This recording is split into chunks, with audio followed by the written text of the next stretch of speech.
हाँ, तो प्यारे बच्चों महक क्लासेस में आप सभी बच्चों का एक बार फिर से स्वागत है। तो बच्चों पीछे के वीडियो में मतलब एक्टिव पैसिव के अंदर हमने मतलब इंटरोगेटिव सेंटेंस और सिंपल सेंटेंस कर लिया है, ठीक है? तो इंटरोगेटिव का हमने एक पार्ट कर लिया जो है एचवी से शुरू होने वाला। आज अपन सेकंड पार्ट को करेंगे जो है डब्ल्यूएच वर्ड सेंटेंस से शुरू होने वाला सेंटेंस, ठीक है? तो चलो आओ स्टार्ट करते हैं। अब देखो बच्चों, अगर इंटेरोगेटिव सेंटेंस की बात करी जाए तो इंटेरोगेटिव मतलब दो टाइप से शुरू होता है, ठीक है? फर्स्ट तो होता है एचवी से शुरू होने वाला और सेकंड क्या होता है डब्ल्यूएच वर्ड। तो एचवी से यानी हेल्पिंग वर्ब से शुरू होने वाला सेंटेंस हमने कर लिया है, ठीक है? आज अपन डब्ल्यूएच वर्ड सेंटेंस की बात करेंगे, लेकिन इसको शुरू करने से पहले मैं आपको इसका पैटर्न बताता हूँ कि कैसे चलता है। अब एचवी का मैंने आपको बताया था कि एचवी से अगर वाक्य शुरू हो रहा है तो पहले एचवी, उसके बाद में सब्जेक्ट, उसके बाद में वर्ब, उसके बाद में ऑब्जेक्ट और लास्ट में क्या आएगा, क्वेश्चन मार्क, ठीक है? ये मतलब हेल्पिंग वर्ब से अगर वाक्य शुरू हो रहा है तो उसका स्ट्रक्चर ऐसे चलेगा, ठीक है? अब अगर डब्ल्यू एच वर्ड सेंटेंस यानी अगर होगा यानी कि जब वाक्य डब्ल्यू एच वर्ड से शुरू होगा तो उसका पैटर्न क्या कहेगा? तो उसका पैटर्न ऐसे चलेगा कि पूरा सेम प्रोसेस है, बस सबसे पहले क्या आ जाता है डब्ल्यू एच वर्ड, उसके बाद में एच वी, उसके बाद में सब्जेक्ट, फिर वर्ब, फिर ऑब्जेक्ट और लास्ट में क्वेश्चन मार्क, ठीक है? तो अगर वाक्य डब्ल्यू एस से शुरू होगा तो उसका पैटर्न क्या चलेगा, ये वाला चलेगा। अब देखो अगर मैं इसमें डब्ल्यू एच वर्ड को गायब कर दूं तो देखो इंटेरोगेटिव सेंटेंस बन जाता है, बस सबसे पहले क्या जुड़ जाता है, डब्ल्यू एच वर्ड जुड़ जाता है और कुछ नहीं है, ठीक है? अब अपन मतलब एग्जाम्पल को जब करेंगे तब आपको और ज्यादा बेटर तरीके से समझ में आ जाएगा, ठीक है? अब पीछे का जो इंटेरोगेटिव सेंटेंस था यानी कि एचवी से जब वाक्य शुरू हुआ तो उसका स्ट्रक्चर क्या था, सिर्फ इतना सा था, पहले एचवी, उसके बाद ऑब्जेक्ट, फिर बीइंग बी, फिर वर्ब की थर्ड फॉर्म बाई, सब्जेक्ट और क्वेश्चन मार्क। अब डब्ल्यू एच वर्ड इसके जैसा ही है, बस कुछ नहीं है, सबसे पहले क्या आ जाएगा, डब्ल्यू एच वर्ड सेंटेंस आ जाएगा। कहने का मतलब ये है कि अगर वाक्य डब्ल्यू एच वर्ड से शुरू हो रहा है तो वाक्य को आपको डब्ल्यू एच वर्ड से ही शुरू करना है, ठीक है? एक्टिव में और पैसिव में भी हमें ऐसा ही करना है। एक्टिव में मतलब डब्ल्यू एच वर्ड से शुरू होगा और पैसिव जब अपन बनाएंगे तो वो वाक्य डब्ल्यू एच वर्ड से ही शुरू होगा, ठीक है? चलो स्टार्ट करते हैं। अब फर्स्ट सेंटेंस को देखो, अब मैंने बता दिया कि स्ट्रक्चर ये वाला है, ठीक है? तो सबसे पहले ये देखो डब्ल्यू एच वर्ड, ठीक है? फिर क्या आएगी हेल्पिंग वर्ब, तो ये लो, उसके बाद में सब्जेक्ट, उसके बाद में वर्ब और ये पूरा क्या है, ऑब्जेक्ट है। अब हमें जब सारी चीजें मिल गई है तो गलत मतलब सेंटेंस हमारा हो जाए ऐसा तो हो ही नहीं सकता है, ठीक है? तो हमें सबसे पहले क्या चाहिए, डब्ल्यू एच वर्ड। तो वाक्य में देखो एक्टिव के अंदर देखो डब्ल्यू एच वर्ड जो आया ना वो का वो हमें वापस वैसा का वैसा ही लिखना है, यानी वेर आए तो वेर से ही वाक्य को स्टार्ट करना है। उसके बाद चाहिए एचवी। तो एचवी को मतलब लेने से पहले आप इसमें पहले ऑब्जेक्ट को देखो, ऑब्जेक्ट है द मैच, ठीक है? अब इसके अकॉर्डिंग हेल्पिंग वर्ब आएगी यानी सिंगुलर प्लूरल दे के आएगी, लेकिन आएगी कौन सी, तो इसमें हेल्पिंग वर्ब को और देखो आप, हेल्पिंग वर्ब कौन सी आई है, डिड आई है, यानी कि ये वाक्य है पास्ट इंडेफिनिट टेंस का, ठीक है? तो देखो वर्ब की सेकंड फॉर्म सिंपल सेंटेंस में आती है डिड, इंटरोगेटिव और डब्ल्यूएच वर्ड में आती है, तो ये पूरा एक ही टेंस है, ठीक है? तो हमें हेल्पिंग वर्ब क्या लेनी है, वाज या वर लेनी है, ठीक है? अब ऑब्जेक्ट को देखो तो द मैच सिंगुलर सब्जेक्ट है तो हेल्पिंग वर्ब क्या आ जाएगी, वॉज, ठीक है? उसके बाद ऑब्जेक्ट आएगा तो अब ये ऑब्जेक्ट आ जाएगा द मैच। उसके बाद बीइंग बी, तो मैंने आपको एक चीज पहले ही बताई है, प्रेजेंट इंडेफिनिट टेंस का कोई भी सेंटेंस हो या फिर पास्ट इंडेफिनिट टेंस का कोई भी सेंटेंस आ रहा है, क्योंकि इनके अपन अंदर हेल्पिंग वर्ब कौन सी ले रहे हैं, इजारम, तो इजारम जब आता है तो अपन बीइंग लगाते हैं ना, लेकिन कब लगाते हैं, जब एक्टिव के अंदर ये हेल्पिंग वर्ब्स आए, ये मैंने आपको पहले ही बता दिया है, ठीक है ना? ये अगर हेल्पिंग वर्ब्स आ रही हैं एक्टिव के अंदर तो लेना है, पैसिव के अंदर आए उससे मतलब नहीं है, ठीक है? तो हमें सिर्फ इज आर एम ही लेना है, ठीक है?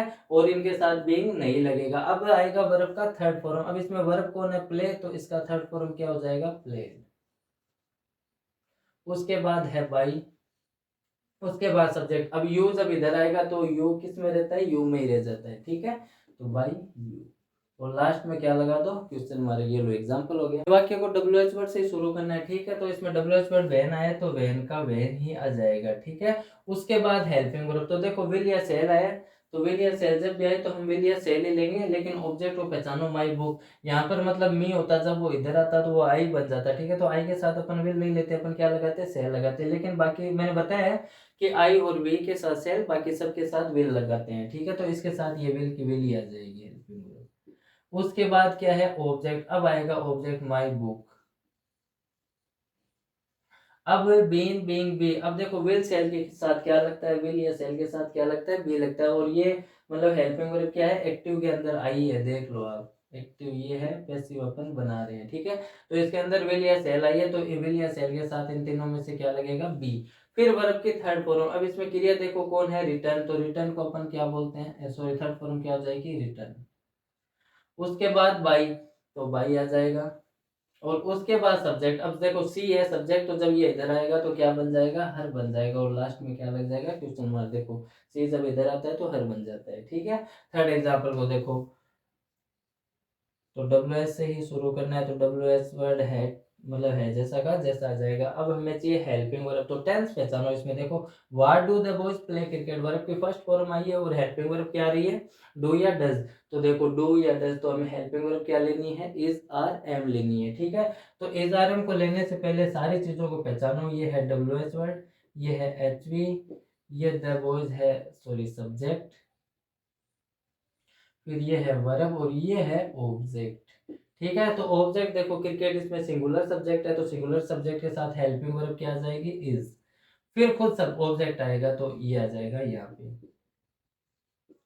उसके बाद बीन बीइंग बी, अब देखो ये टेंस, मतलब इस टेंस का सेंटेंस है, तो अपन बीन बीइंग बी में से कुछ नहीं लगाएंगे, ठीक है। वर्ब की क्या आएगी, थर्ड फॉर्म। अब क्रिया इसमें कौन है, प्ले, तो इसकी थर्ड फॉर्म क्या हो जाएगी, प्ले। उसके बाद है बाई, और उसके बाद है सब्जेक्ट, तो जब ये सब्जेक्ट देखो कौन है, दे बॉयज, तो ये तो नाम है, तो मतलब चेंज नहीं होगा, ऐसा ऐसा ही आ जाएगा, ठीक है। लास्ट में क्या आ जाएगा, क्वेश्चन मार्क। ये लो आपका एक एग्जांपल और हो गया।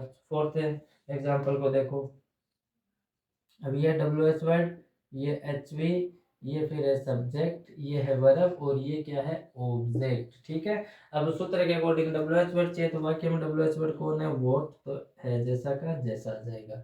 फिर चाहिए हेल्पिंग वर्ब, अब देखो हेल्पिंग वर्ब आ रही है इज आर एम, तो जब इज आर एम मतलब आ रही है, तो हमें इज आर एम ही लेना है, ठीक है। लेकिन इसमें किसको पहचानो, ऑब्जेक्ट को, क्योंकि पहले सब्जेक्ट देखो कौन था, ही था, सिंगुलर था, तो मतलब इज आया। अब इस सब्जेक्ट का काम कौन करेगा, स्टोरेज करेगा, ठीक है। यानी ये ऑब्जेक्ट मतलब जब इधर आएगा तो सब्जेक्ट का काम करेगा ये, तो इसको देखो ये सिंगुलर है या प्लूरल, तो ये प्लूरल है, तो हेल्पिंग वर्ब इस की जगह क्या आएगी, आर आएगी, ठीक है। फिर ऑब्जेक्ट आएगा स्टोरेज।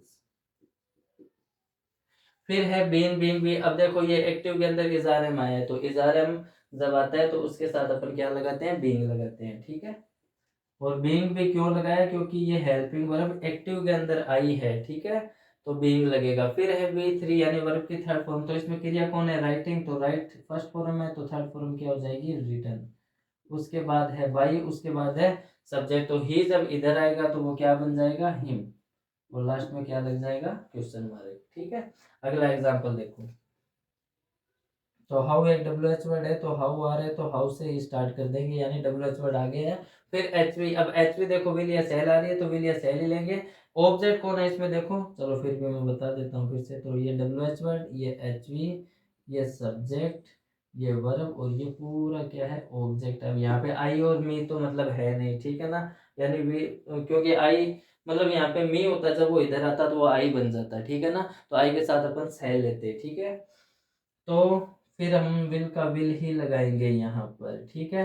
हेल्पिंग वर्ब आ गई, अब चाहिए ऑब्जेक्ट, ऑब्जेक्ट कौन है इसमें, दिस क्वेश्चन, तो दिस क्वेश्चन।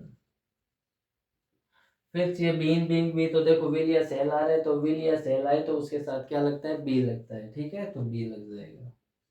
उसके बाद वर्ब की थर्ड फॉर्म, अब इसमें क्रिया देखो सोल्व, तो इसका थर्ड फॉर्म क्या हो जाएगा, सोल्व। उसके बाद बाई, और उसके बाद सब्जेक्ट, तो यू तो इधर आएगा, तो यू में ही रहेगा, और लास्ट में क्या लग जाएगा, क्वेश्चन मार्क। अब लास्ट एग्जांपल को देखो, अब लास्ट एग्जांपल में ये डब्ल्यू एच वर्ड, ये एच वी, ये सब्जेक्ट, ये वर्ब, और ये ऑब्जेक्ट। अब सारी चीजें हमारे पास हैं, ठीक है। हमें वाक्य को डब्ल्यू एच से शुरू करना है, तो इसमें W H word why they रखा है, तो वाई से ही शुरू हो जाएगा। फिर ये हेल्पिंग वर्ब, अब देखो डू या डज आ रहा है ना, डू या डज, तो इस बार हेल्पिंग वर्ब लेनी है, लेकिन इसको लगाने से पहले किसकी पहचान करनी पड़ेगी, ऑब्जेक्ट की। अब ऑब्जेक्ट देखो हिम, अब हिम आया, तो जब ये वापस इधर आएगा तो ये वापस क्या बनेगा, ही बनेगा, और ही क्या है, सिंगुलर सब्जेक्ट है, तो सिंगुलर सब्जेक्ट के साथ हेल्पिंग वर्ब क्या आती है, इज, तो इसके साथ क्या आएगी, इज। फिर खुद सब्जेक्ट आएगा, यानी ये मतलब सब्जेक्ट ही बन जाता है, ऑब्जेक्ट जब इधर आया तो ये क्या बन गया, ही बन गया, ठीक है।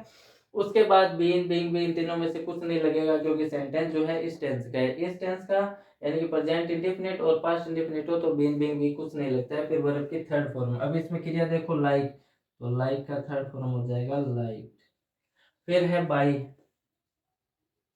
और उसके बाद है सब्जेक्ट, तो यू जब वापस इधर आएगा तो यू ही बन जाएगा, और लास्ट में क्या आ जाएगा, क्वेश्चन मार्क। ये लो बच्चों आपका WH वर्ड सेंटेंस यहीं पे कंप्लीट होता है। तो बच्चों कुछ नहीं है, सिंपल सेंटेंस का जो स्ट्रक्चर है वो होता है, मतलब ये जो ऑब्जेक्ट है वो फर्स्ट में आता है और हेल्पिंग वर्ब बाद में आती है, यानी कि ऑब्जेक्ट फिर हेल्पिंग वर्ब, उसके बाद बीन बीइंग बी, फिर वर्ब की थर्ड फॉर्म, फिर बाई, फिर सब्जेक्ट, और लास्ट में कुछ नहीं आता है।